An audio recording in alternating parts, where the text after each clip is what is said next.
We're 10 today. 10 episodes, we haven't been cancelled yet.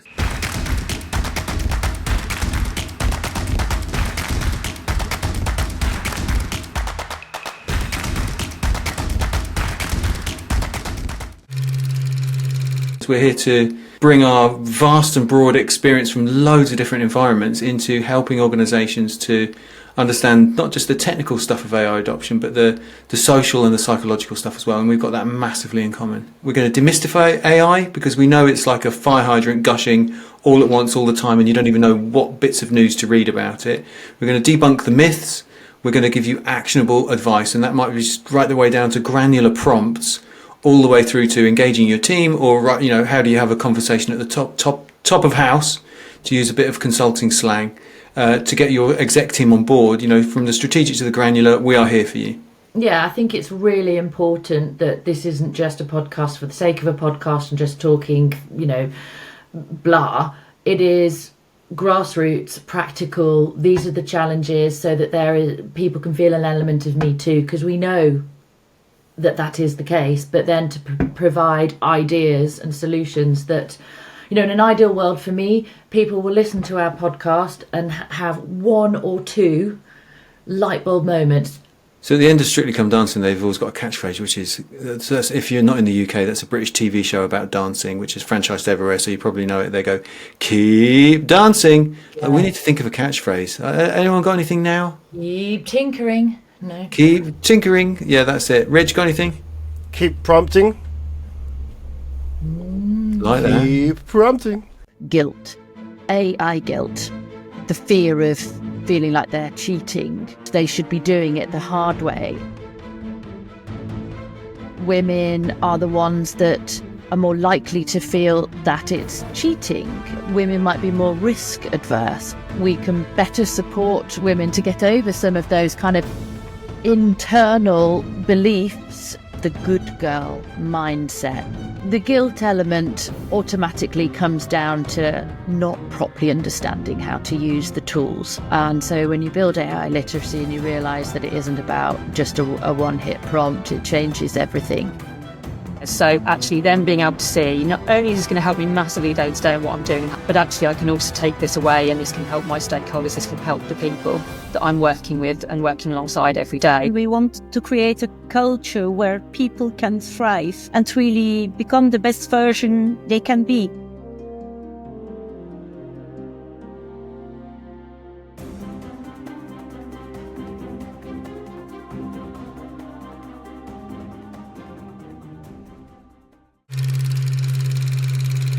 Her response to the model was, and therefore I don't trust it. And that response is quite permanent, So what we know is that frameworks and models and tools like Claude and Perplexity and ChatGPT, they're evolving all the time. Next week it might not do the same. And so what I noticed was that it's quite a natural reaction to go, here's a thing, it's done this is my judgment about it, and that judgment is permanent. And so our mission in that conversation was to try and demonstrate and sort of work her around to the point of view of like keeping an open mind. And that makes me think about organisations that are just handing out tools. There's Copilot, go. And if people don't use it correctly, don't understand it properly, and it doesn't perform in the way that they thought, hoped, or it should, immediately you're not going to trust it, as you said, and therefore not use it. So that's a massive potential barrier to adoption. But those people exist in your organisation, right, as well as the sort of early adopters. And so what's your plan to include those people, not just from a cultural kind of inclusion perspective, but a kind of ongoing maintenance and sort of communication and capability sort of program? And it's not going to be straightforward, but starting with the human being and working your way out is probably going to be a good way of sort of thinking about what your strategy is. Lucy, I want you to listen to these and tell me what you think. Welcome to the AI. Ready the podcast for Lucy and Andrew. Don't decide yet. Here's the second one.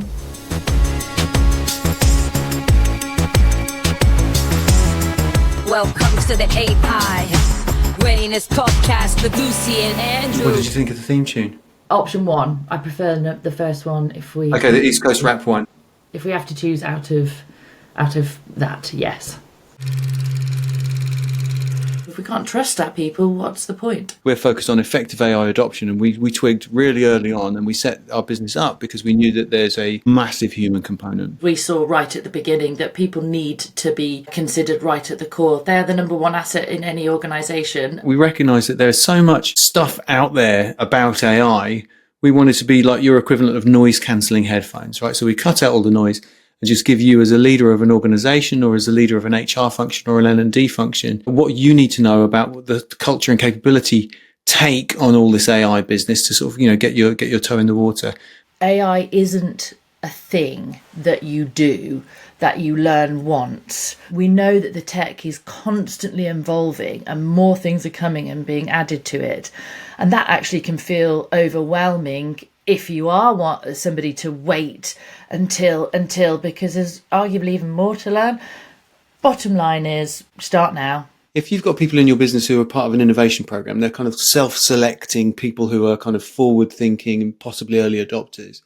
Because, but rewarding them with Copilot as like a prize or a reward without giving them the proper training, like it's a bit like giving a kid a violin, isn't it? You might hear some scratchy tunes, but they'll soon kind of give up if they don't have the support. 58% of vice presidents and directors in the US and UK said they've never attended an artificial intelligence training or course. You can just delegate it, right? I'm 5 years away from retirement. It sounds complicated. It's really big. I've got so much to do. I'm just going to delegate it to someone in my... Maybe I'll even create a task force. That'd be better. Yeah, I see what you're doing here. You're playing devil's advocate to excuse. How can that be a common thread through the organisation if there isn't alignment, understanding and direction from the top? Yeah. I would say those organisations are going to have problems. Number 2. In addition, only 42% said they were very or extremely confident that they know how to use AI tools. And 27% said they were not very or not at all confident. That's amazing because you get so many sort of mixed messages. Like if you look at the bigger surveys, it's like 70% of businesses are using it. But like that's not really qualitative, is it? Maybe one person in a department's using ChatGPT to Google something. It's not quite the same as proper embedding. Totally. And actually that was in relation to using it without compromising company data. So you've got 27% saying that they're not at all. And so that comes into the ethical, the security, the responsible use element. It's all good and well giving people tools if they don't really understand and know how to use it. Train and trust, baby. Train and trust. Train and trust. That's going to be a thing. And in October, a study of 393 vice presidents and directors, again in the US and UK, 46% said their company doesn't have an AI policy. That's nearly half. Wow. It only takes you 10 minutes to write one. You just get one out on a napkin which says, please use AI to innovate and do really interesting things, use it safely, look after our data, crack on, and then you can revise it later, but you've got to have something. But do you know what? I reckon that number might not quite be true because they might have an AI policy, but 1, they didn't know about it, or 2, they can't find it. Just goes to show, right? So we've immersed ourselves in this world for the last year plus. So to us, this is like, why wouldn't you have that? But I guess if you haven't got your head around what AI is and the potential for it for your business, then, we've got to kind of respect people and sort of meet them where they are, I suppose, rather than being super cynical. Yeah, and there's 2 different types of policy. There's one that is just get something out there so people aren't doing crazy stuff. And then there is the right kind of, or the more engaging element, which is let's encourage our people to use it in the right way. And we know what they need because we've worked with them and this is the parameters. And it might actually be that there are different policies for different departments, which makes more sense to me. Rich is our producer. Rich. Hello, everybody. You're here to keep us on track, but also could you do us a favour? If we get lost in technical language or if we lose our way with whimsy, can you just keep us on track? Yeah, I'll make sure I check in and let you know. To shout out bananas. Brilliant. Bananas. Bananas. What is a live avatar? A live avatar is like, it's a pretend person that looks real and you can have a dialogue with in real time. So you can have a Zoom meeting with a synthetic person. And so that's what HeyGen has provided. And in the intro page, you can actually interact with, you can do like a test, and there's a business coach there, and you can have a 10-minute conversation with it. And I've sort of been back to it 3 times. So I've had 3 free coaching conversations. It's a bit spooky, and I will endeavour to show you now. Fancy a little look /listen? So, what's on your mind? Any specific challenges or goals you're looking to tackle today? Let's figure it out together. Well, I have to say, she looks amazing. I really love your eyes. Thanks. I appreciate the compliment. Now, let's get back to your business. Righto. What's something you're looking to improve or achieve? Could you help me with how to approach my boss? Bit of a difficult person. I don't really like him. Bit of an arse, if I'm going to be totally honest. And I think it's impacting the team, but I don't know how to bring it up. Totally get it. That can be super tricky. Maybe start by focusing on specific behaviors that are affecting the team rather than making it personal. You could say something like, I've noticed some challenges that are impacting us. How does that sound? Not bad, is it? Not bad. Worryingly, I quite fancy her. Hey, Andrew. Wow, that's not cool at all. I guess this is kind of awkward, but I really didn't mean to take your lunch. Can you tell me, when it's been happening? I want to make sure it stops, for sure. Well, I think it's a bit unfair to ask me when it's been happening, because I'm challenging you because you're the one who's been doing it. So Yeah, you're right. That does sound unfair. I guess I just wanted to understand better. I really don't want to be that person. Can we, figure out a solution together? Maybe I could, pay you back or something? Well, I'm not interested in being paid back, but when we say figure out a solution, surely you know whether you're eating someone else's lunch or not. Yeah, you're right. I should know better. And I'm really sorry for that. I guess I didn't think about how it would affect you. So, what do you think would be a good way to make sure this doesn't happen again? I want to make it right. I think perhaps the answer needs to come from you. Okay, I get that. So, I'll definitely start labeling my lunch, and I'll be more mindful. Also, how about I, check in with you if I'm unsure about something in the fridge? Does that sound good? It sounds good, but honestly, how difficult is it not to take someone else? You know whether you've made lunch or not, right? Come on. I think you're dodging it a little bit. I need your commitment that you're not going to touch anyone's lunch. Yeah, you're totally right. And I really appreciate you calling me out on this. We all sort of pretty much understand risk with traditional business situations. You need to be AI literate to understand what the risks are from an AI perspective, right? Absolutely. And you also need to be able to cut through the AI wash, the AI bullshit, if for want of a better phrase, to know when you're being told something that isn't really of value. Yeah, I think the problem here with some of these questions, without AI literacy, the assumption will be more, well, when will we see the return? And these are answers that nobody knows until you start small and start going. So after 4 hours, we had a workshop and we sort of said, what's going on in the business? The numbers that came back in terms of what was the balance between the technical conversations, this is how you do this is how you do that with Copilot, ChatGPT, the personal transition conversations, like this is my thinking, this is the shift that's happening for me, is the sort of personal transition stuff. And then the conversations about the team change, the effect on the culture of the organization, probably be quite surprising, right? So here are the numbers. I took the transcript of the conversation, dropped them into Data Analyst and ChatGPT. So there's no agenda on my part. 40% technical. How do I do this? Click that.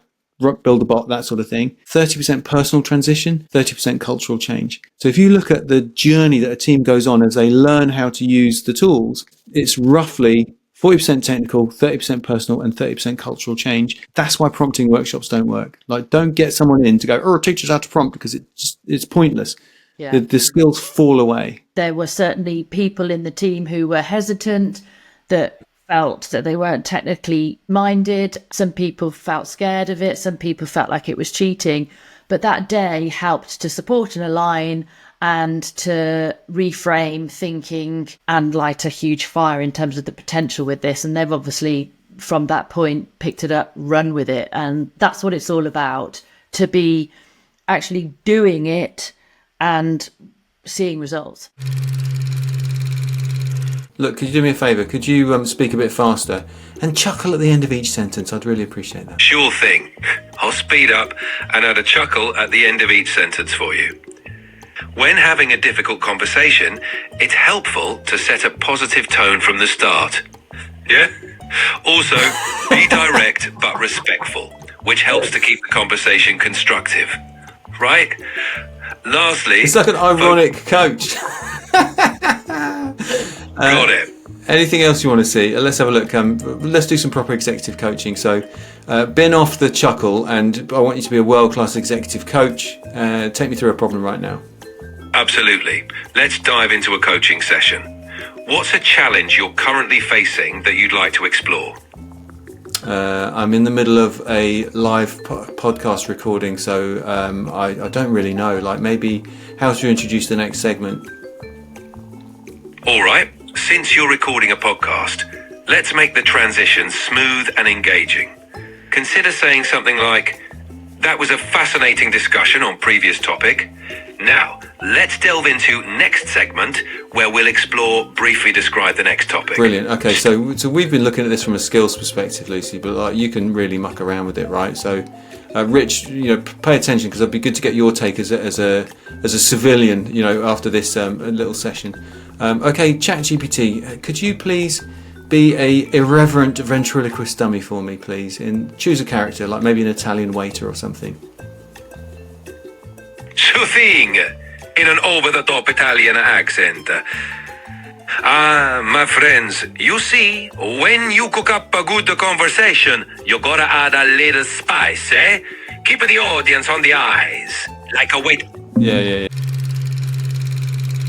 What would you like to know about the BMW 3 Series, Lucy? I know you're really into cars.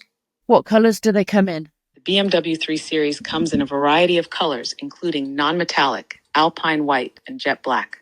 Metallic, glacier silver, Blue Ridge Mountain, Melbourne red. Do you have a breathalyzer? Because, I'm worried about I've had too many pints of beer at lunchtime and I shouldn't be driving. Unfortunately, I can't physically help with that, but it's great that you're being responsible about it. What size is the fuel tank? The BMW 3 Series has a fuel tank capacity of 59 litres for most models. So, boring to us, but, if you were the salesperson working for a BMW dealership, chuck the brochure in there, ask it any questions you want, and just in your sort of downtime, you could just make it much easier to prepare for conversations. And that's just one of the use cases.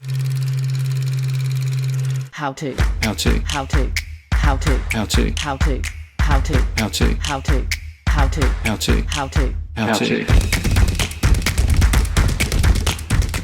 We won't necessarily go into the fine details of how to use the models and stuff like that because we're way more strategic than that, right? We're about adoption. But this counts because you can get a lot of traction with this framework we're going to share. There needs to be an understanding of what a large language model is, first and foremost, and what it isn't, how it works. And when you know that, you understand how and why it can produce garbage or hallucinate. And that's what happens with the AI slot when people go, write me a report on this, go. We teach a framework which we have called managed, which we absolutely live and breathe by. It will change the way that you work with the model and the output that you get from the model. It's really, in simple terms, about communication and delegation with the model. So M is map out the context, what you're trying to do. A is for the aim, share the aim that you're trying to achieve. N is for necessary detail. The more information you can give and share, we say, consider it like a new intern that's just walked through the door. You wouldn't say, could you write me a report on X, Y, Z, go? Because that person would be, what sort of report? How long does it need to be? And when they said X, Y, Z, did they mean this bit? And where would I go to find that information? Is it over here? Is it over there? Necessary detail. A, we have a second A, and that's for align. And this is often a point which a lot of people miss. It's totally allowed, acceptable, and in human context, it would be something you would always do. Align. Check that the model understands what you're asking for and what you want it to do before it runs away and goes to the wrong cupboard, the wrong library, or produces a painting when you wanted a document. Align. Do you understand the task ahead? And that alignment phase, number one, it keeps the model on point, but it also saves you a bunch of rework. If you're writing a report, right, then you're going to expend cognitive and emotional energy fact checking it and researching it just to go back in and give it some feedback. And so you're going to have this like drain on your brain. But if you can absolutely nail the first 4 stages and get to that aligned bit where it's actually giving you the plan and demonstrating that it agrees with you, that it's going to give you what you want, less rework, less strain on your brain, you can move on to the next task. So it's a super important point of the process. Map out the context, share the aim, give it the necessary detail, and then align. So those are the 4 really key things. G is for generate or go. Let's have a look at where we are. E is for evolve.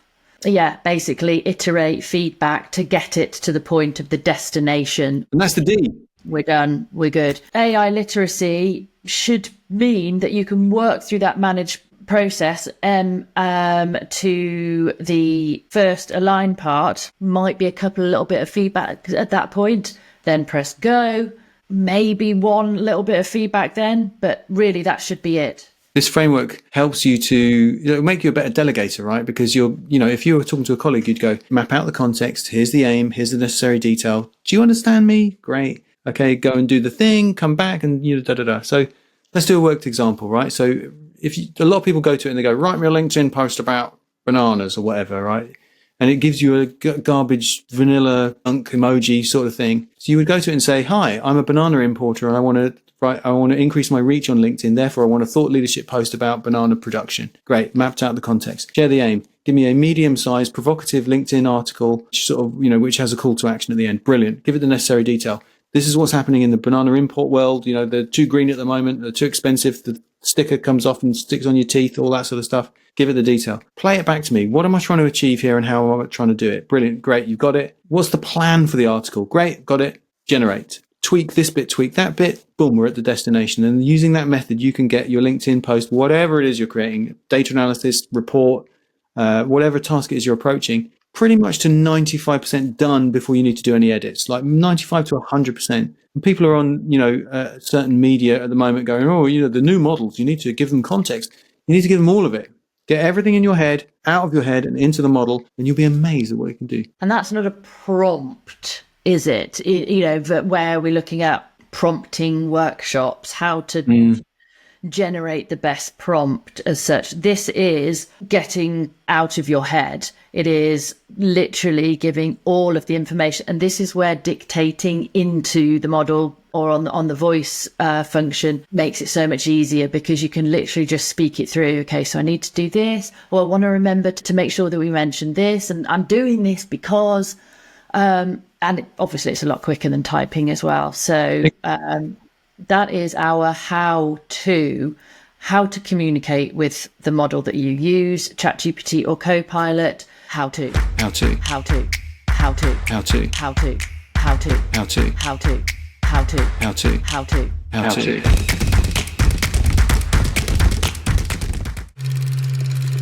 Oh yeah, bandwidth. Yeah, just cut my shite out. Well, hello. Sorry, flunked.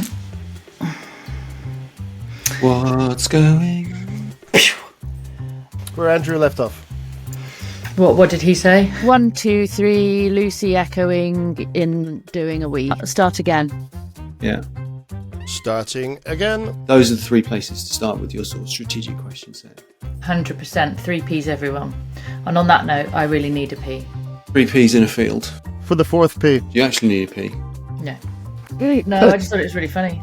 It was quite funny. It was funny. What I'll do is I'll repackage my Father Christmas thing and make it the Easter Bunny, Lucy. What were we even talking about? Drinking on Monday mornings, Lucy. Breaking news. God, Janet's been to another one of those sessions. Oh my god. Please can you take your robot foot off my chest and spare the children? And the question was, what happens to those bots and its knowledge if and when somebody should leave? And that was the end of that conversation. Get your head around it. Or get off the pot. Accessibility. I think that's hugely important. I might stick around and listen to that. Well, thank you very much. Listen and learn. Learning and growing. I always have the last say. Bye-bye. Thanks for listening.